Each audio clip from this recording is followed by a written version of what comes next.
Berdasarkan data WHO, angka prevalensi stunting di Indonesia pada tahun 2022 cukup tinggi, yaitu pada angka 31,8%. Angka tersebut menempatkan Indonesia pada urutan kedua di Asia Tenggara. Bahkan, Menteri Kesehatan Bapak Budi Gunadi Sadikin menyampaikan hasil survei status gizi di Indonesia pada tahun 2022 mencapai 21,6%. Angka tersebut membuktikan bahwa angka stunting di Indonesia merupakan suatu permasalahan yang serius dan perlu diselesaikan dan kita hadapi. Stunting menjadi masalah nasional dan di Indonesia terdapat 5 provinsi besar yang menghadapi stunting dalam jumlah besar. Seperti Nusa Tenggara Timur dengan tingkat stunting mencapai 37,8%, Sumatera Barat 33,8%, Aceh 33,2%, Nusa Tenggara Barat 31,4%, dan Sulawesi Tenggara 30,2%. Lalu muncul sebuah pertanyaan, mengapa stunting ini begitu merajalela di Indonesia? Mari kita melihat lebih dekat. Dimulai sejak tahap konsepsi sang ibu dalam mempersiapkan kehamilan. Usia yang ideal untuk hamil dan melahirkan adalah di atas 20 tahun. Karena di bawah usia itu, fisik, mental, dan psikologi masih belum siap menghadapi tantangan kehamilan, persalinan, dan juga mengasuh anak. Sayangnya, di Indonesia menduduki peringkat ke-8 di dunia dan kedua di ASEAN dengan jumlah pernikahan dini terbanyak. Pernikahan dini ini apabila tidak diatasi akan meningkatkan risiko terjadinya stunting pada anak. Faktor berikutnya adalah status gizi pada tahap kehamilan ibu. Berat badan lahir rendah menjadi penyebab utama dari stunting.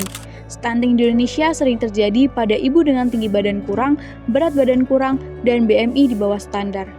Tahap terakhir adalah pemberian gizi pada anak setelah lahir, yaitu memberikan ASI eksklusif tanpa tambahan makanan lain, memiliki hubungan yang signifikan dengan angka stunting pada anak balita usia 12 hingga 59 bulan. Dalam surah Al-Baqarah ayat 168, Allah menegaskan betapa pentingnya mengonsumsi makanan yang baik dan halal.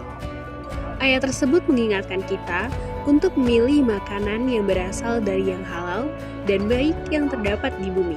Dan disinilah kami memperkenalkan Fubilabar, sebuah inovasi cemilan yang memiliki tujuan untuk mendukung upaya menuju Indonesia bebas stunting di tahun 2045.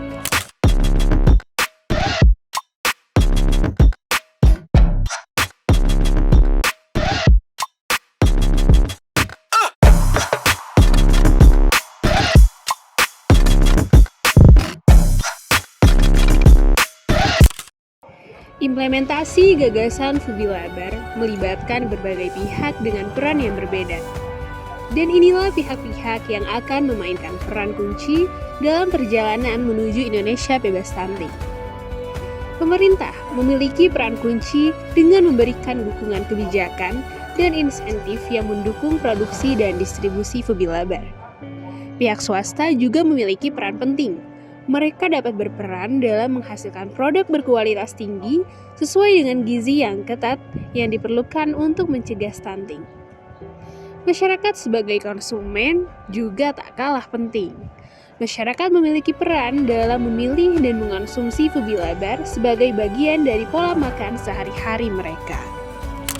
Langkah-langkah strategis implementasi gagasan Fubilabar. Pertama, riset dan pengembangan produk. Kedua, kepatuhan terhadap standar gizi. Yang ketiga, edukasi masyarakat. Keempat, promosi dan pemasaran. Yang kelima, kebijakan dukungan pemerintah.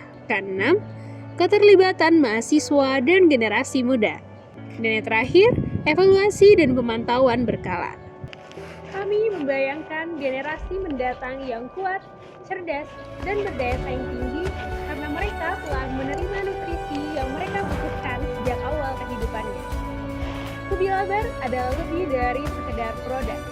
Ini adalah misi untuk memberikan hak setiap anak untuk tumbuh dan berkembang dengan baik. Mari bersama-sama mewujudkan Indonesia bebas stunting 2045.